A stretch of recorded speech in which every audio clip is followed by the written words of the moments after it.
खरीदारी करनी चाहिए। मनस 2 मिनट रुकिएगा, जरा एक बोर्ड रूम करते हैं, केनरा बैंक के से बातचीत करते हैं। नतीजे बहुत ही बढ़िया है और तीसरी तिमाही में शानदार नतीजे बैंक ने पेश किए और जो नेट इंटरेस्ट इनकम है उसमें भी 25% की करीब ग्रोथ आई और NIMs 30 क्वार्टर्स के हाईस पे हैं। और बातचीत करने के लिए हमारे साथ हैं केनरा बैंक के एग्जीक्यूटिव डायरेक्टर देवाशीष मुखर्जी साहब। मुखर्जी, बहुत बहुत स्वागत है आपका CNBC आवाज़ पर। और नंबर्स तो सर बहुत ही शानदार हैं, क्या ट्रिगर्स रहे?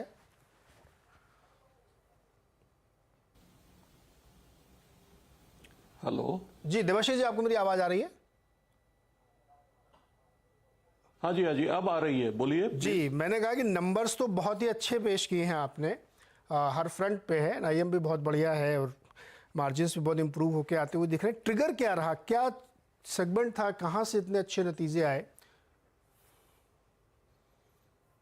देखिए, ये कोई एक सेगमेंट पे नहीं है आधारित है। ये जो हमारा जो फिगर्स है ये एक सेगमेंट पे आधारित नहीं है। इसमें जो अगर हम क्रेडिट ग्रोथ की बात करें तो ये रैम सेक्टर में भी ग्रोथ हमारा काफी हुआ है, all are double digit growths, और कॉरपोरेट में भी हमारा डबल डिजिट ग्रोथ है। तो ये मिक्स्ड है रिटेल और कॉरपोरेट लोन को मिलाते हुए। हमारे एग्रीकल्चर रिटेल लोन ये इसने भी बहुत अच्छा, इसमें भी हमने बहुत अच्छा मतलब रिजल्ट्स दिखाए हैं। तो ये एक मिक्स्ड है जिसके आधार पे हम करें। मेरा जो इंटरनेशनल ऑपरेशंस है उधर भी हमारा काफी अच्छा ग्रोथ रहा, एडवांसेस में 16% के आसपास। देवाशीष जी, NIM तो बहुत हाईस पे है, क्या ये आगे क्वार्टर्स में सस्टेन होंगे कंसीडरिंग कि डिपॉजिट के रेट्स अब बढ़ रहे हैं लगातार? बड़े बड़े बैंक जो है 7.25% पे फंड रेज कर रहे हैं। देखिए, ऐसा है कि हमारा जो गाइडेंस है NIM का 2.9 ऑनवर्ड्स, ये हम मेंटेन करेंगे जो अभी तक हम करते आ रहे हैं।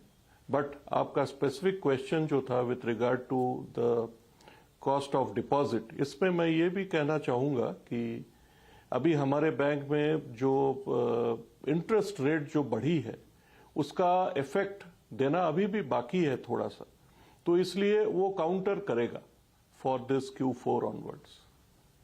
अभी आपकी कॉस्ट ऑफ फंड क्या है? हमारा कॉस्ट ऑफ फंड है अभी 3.86, cost of deposit 4.19, yield on advance is 7.45। तो ये जो क्रेडिट ग्रोथ आप बता रहे हैं कि डबल डिजिट में चल रही है और आप इसको उम्मीद करते हैं कंटिन्यू करेंगे। मेरा सवाल ये है सर कि जो इतनी रेट्स बढ़ रही हैं और अभी तक हम लोग ये देख रहे हैं कि जो गवर्नमेंट स्पेंडिंग है वही ज़्यादा हो रही है, अब वो भी धीरे धीरे थोड़ी सी स्लो हो रही है, तो आपको ये भरोसा है कि ये कॉरपोरेट ग्रोथ और ख़ासतौर पे अब दूसरा रिटेल वाले भी कहेंगे? क्योंकि मैं इस संदर्भ में कह रहा हूँ कि जो रिटेल ग्रोथ हाउसिंग सेक्टर से आती खास तौर पे, उसमें बहुत सारी नाइट फ्रैंक की रिपोर्ट से सजेस्ट कर रही है कि H2 यानी जुलाई से दिसंबर के महीने में सेल्स गिरती हुई नजर आई है। देखिए, ऐसा है कि हमारा जो हाउसिंग लोन में ग्रोथ है वो ड्यूरिंग दिस पीरियड अबाउट 16% हमने रखा है, 15.81% हाउसिंग लोन्स में खास करके हमने रखा है। तो YOY और QOQ में भी हमारा ग्रोथ काफी अच्छा रहा है हाउसिंग लोन में।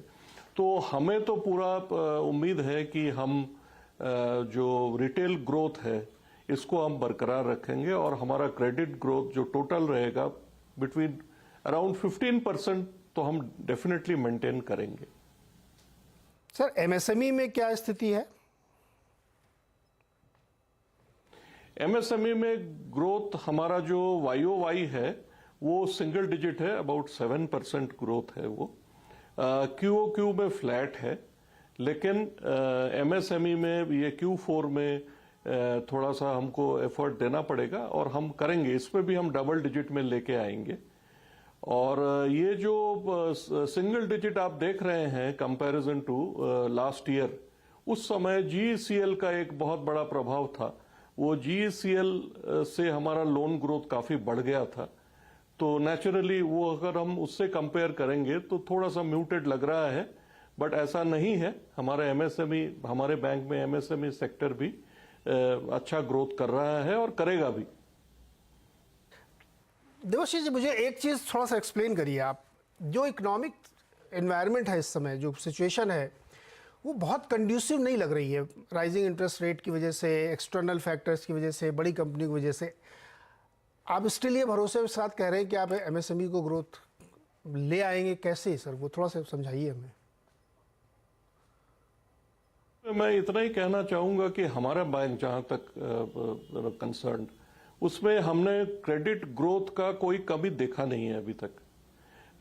Still we are having very large pipeline of not only corporate but non corporate borrowers का भी अच्छा पाइपलाइन हमें दिख रहा है।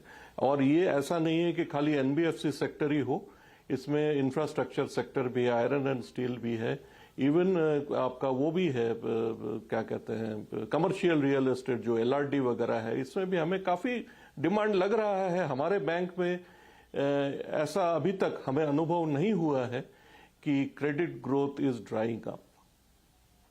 ओके, देवाशीष जी, आप ये कह रहे हैं कि 2.9% से ज़्यादा एनआईएम मेंटेन करेंगे आप, 15% से ज़्यादा आप क्रेडिट ग्रोथ मेंटेन करेंगे, और अभी आपको कोई भी ऐसी दिक्कत दिख नहीं रही है कि जहाँ पे क्रेडिट ऑफटेक स्लो हो रहा हो, राइट सर? जी सर, बिल्कुल बिल्कुल। Thank you sir, thank you so much and best wishes for the Q4। हम लोग बात करेंगे फिर से एक बार चौथी तिमाही के बाद, देखते कैसा नतीजा आता है। बहुत बहुत शुक्रिया सर हमारे साथ जुड़ने के लिए।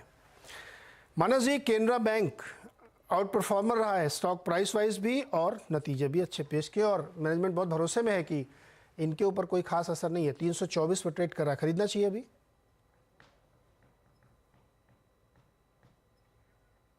मानस, अनम्यूट कर लीजिए प्लीज। माफ करिएगा नीरज जी। तो देखिए, मेरा कहना यह है कि कैनरा बैंक में अगर आपको लंबे समय के लिए, मीडियम या लॉन्ग टर्म के लिए आपको ट्रेड करना है या निवेश करना है, तो आप खरीदारी करिए। शॉर्ट टर्म में तो एक कंसोलिडेशन देखने को मिल रहा है, लेकिन मेरा समझना है कि दोनों bank, Canara bank, bank of Baroda, दोनों का जो medium to long term structure है वो बहुत पॉजिटिव है। और कैनरा बैंक में तो आई थिंक अगर आपके पास समय होगा करीब 6 से 8 महीने का, तो शायद आपको 400-420 तक के स्तर भी देखने को मिल जाएंगे। तो मेरी राय में तो कैनरा बैंक को लॉन्ग टर्म के लिए खरीदना चाहिए। कभी गिरावट मिले तभी भी खरीदिए। 270 रुपए के नीचे स्टॉप लॉस लगाइए और 420 के टारगेट सेट करिए। 270 420 एक स्टॉप लॉस, एक टारगेट है, इस पर ध्यान रखिएगा। चलिए अपने दर्शकों तरफ बढ़ते हैं। अब राकेश कुमार जी हैं सागर मध्य प्रदेश से। राकेश जी नमस्कार, क्या सवाल है आपका? नमस्कार, राकेश साहब बोला था। हेलो। हेलो। हाँ राकेश जी बताएं। हाँ सर, मेरे नाइका के शेयरों पे 168 की प्राइस का क्या करना चाहिए अभी लॉन्ग टर्म के लिए? नाइका? जी मानस जी बताइए भाई, नाइका का क्या करा जाए? 168 पे इन्होंने लिया और 127 पे भी चल रहा है। चार्ट छोटा ही होगा, लेकिन अब क्या किया जाए? देखिए, करना वही है जो चार्ट आपको बता रहे हैं, जो दिखा रहे हैं। बिल्कुल clear cut lower top lower bottom बन रहे हैं। जब से लिस्टिंग हुई है तब से आपको वीकनेस दिख रही है, तो स्टॉक में बने रहने का कोई मतलब बनता नहीं है। कभी कोई उछाल मिले तो मेरी राय तो यही रहेगी कि यहाँ पर निकलने की कोशिश करिए, और आप खरीदारी तभी करेंगे जब स्टॉक 204 205 के ऊपर निकले। उससे पहले तो मैं नहीं समझता कि यहाँ पर निवेश या ट्रेड करना चाहिए लॉन्ग साइड पे। तो उछाल में निकलने की राय है, और जब तक ये 200 पार न करे